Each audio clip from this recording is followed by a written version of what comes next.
Oscar Wilde once said, "Everything in moderation, including moderation." This bit of cheeky advice is a good rule to live by, but I wanted to also take a moment to talk about the notable exceptions, those habits that we need to cut completely out of our lives and never look back at again. We all have weaknesses, right? Superman has kryptonite, Pauly D has V-necks, and I have snacks. I'm a child when it comes to sweets. Chocolate, ice cream, pretzels, peanut butter, you name it. I have learned through many years of trial and error, if there are any snacks in my house, I will eat them. It doesn't matter where they are, in the freezer, hidden away in a cabinet, or tucked in a desk drawer. If they're in my house, I will find them. I'm basically Liam Neeson for sugar. I don't know who you are. I don't know what you want, but I will find you, and I will eat you.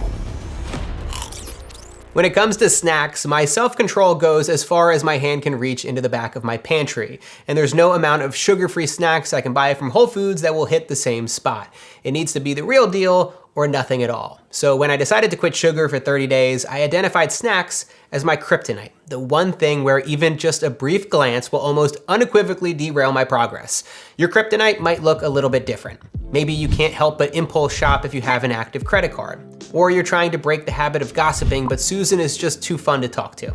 Or maybe after a night of drinking, you just must have McDonald's and nothing else will do. These are your kryptonite triggers, the things that have such a hold on you that you can't bring them into your life in moderation. So if you identify any of your habits as kryptonite, it's probably best to cut them out completely from your life for 30 days until you've started to break the association. Now, your kryptonite might actually stem from an addiction. If you're dealing with an addiction to something like alcohol, smoking, or gambling, moderation isn't an option. But how do you know if you've got an unhealthy habit or an addiction?